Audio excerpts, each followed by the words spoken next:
turn it up.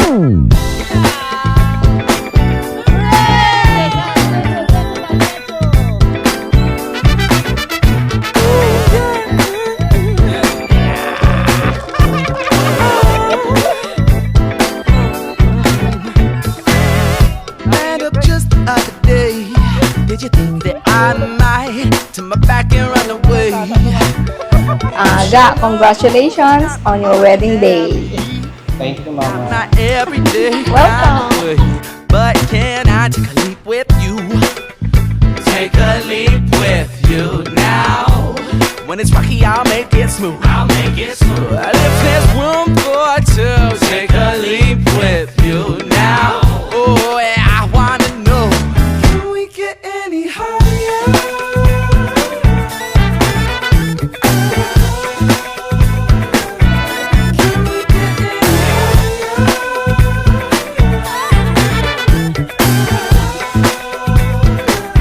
Up top, say, jumping up top, reaching up top, reaching that up top, reaching up top, we can go so high, reaching up top, reaching so high, reaching up top,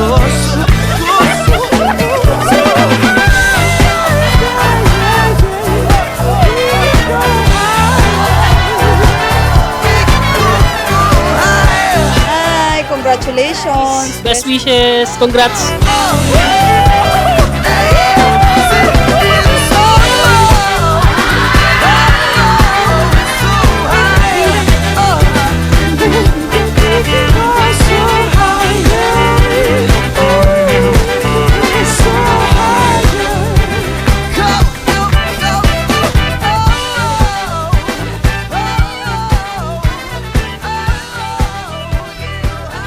Tumay Bubu. Sa araw na to, buong puso akong nagpapasalamat kay Lord dahil ikaw ang makakasama ko sa panghabang buhay.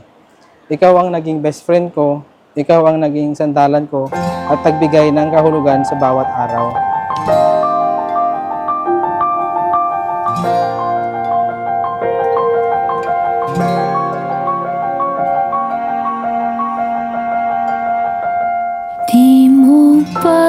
Francis, sumasang-ayon ka ba na maging asawa ni Pearl at May na narito ngayon alinsunod sa batas at pangalituntunin nating banal na simbahan?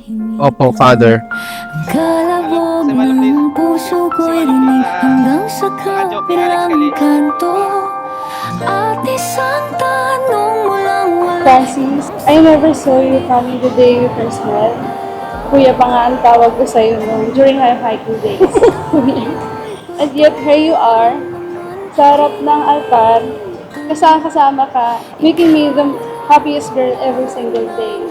Inaabang ang lumuhod sa harapan at ako'y tanungin ang pwede bang akin ka lang. O sa'yo lang. Ito din yung aming ngayon, mga ninong nyo, mga magulang at ang buong simbahan na nandito ngayon, Francis at Pearl and May. Ito yung aming dasal na hindi lang kayo magsasama for 20 years, 30 years, 50 years, 60 years. At hindi lang yung till death do us part, but till you will meet again in God's kingdom.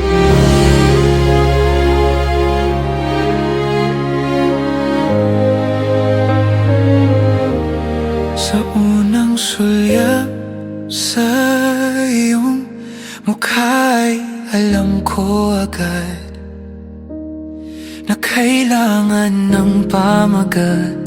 Pearl at May, sumasang-ayon ka ba na maging asawa ni Francis na narito ngayon alinsunod sa batas at mga alituntunin ng ating banal na simbahan? Opo, Pat. Buong puso ba ang pagkakaloob mo sa Kanya ng iyong sarili bilang Kanyang may bahay? Opo, Pat. Ibang tao,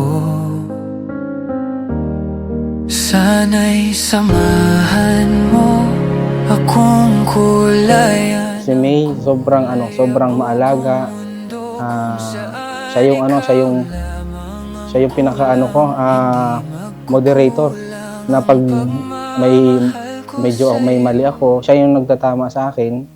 Pag may nakakalimutan ako, siya nagpapaalala sa akin. Si May, isang taong pagmahal at maalahanin. Ako, napakaswerte ko at siya nahanap ko. Siya binigay sa akin. Sa bawat yugto ng kwentong Salamat sa lahat ng pag-aalaga sa patient na minsan tinutoyo ako. Salamat pag nalulungkot ako, pag naalala ko si Mama, andyan ka lagi. Lagi mong pinapaalala sa akin na andyan ka. Kaya pinapangako din sa sarili ko na lagi din akong andito para sa'yo. Sa hirap man or sa ginhawa, andito ako palagi.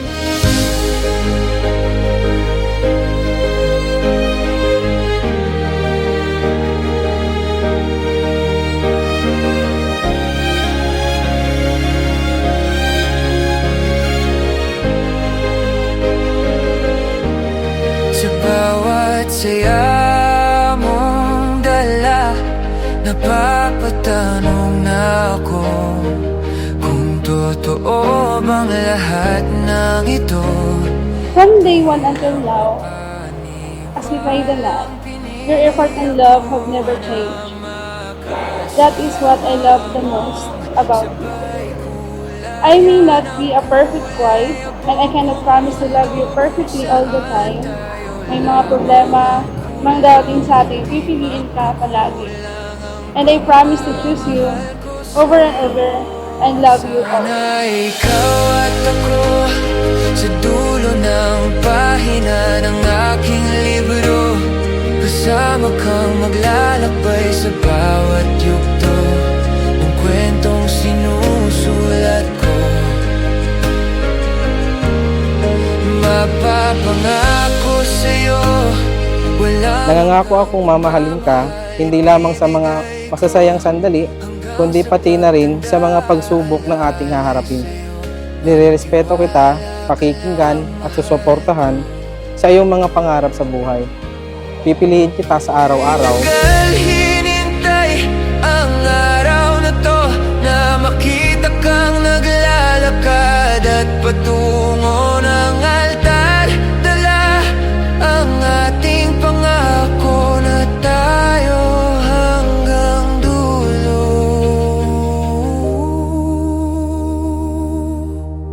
Alam kong ikaw at ako Ikaw ang aking tahanan at pahinga. Sa harap ng ating pamilya, kaibigan at Diyos, mamahalin kita ng buong puso at buhay ko. Magiging tapat ako at mabuting asawa para sa iyo. Mahal na mahal kita, magpakailan. mapapangako sa'yo, walang hanggang pagmamahal ibibigay ko, hanggang sa pagtanda, alalay sa'yo, marinig ko lang sagot mong oo. Eto na, i-cherish natin, namnamin natin yung pagkakataon, namnamin natin yung pagsasama natin, kasama yung family natin, mga friends. So, eto na. Ito na yung natin, bunga ng paghihirap. Malayo man ako sa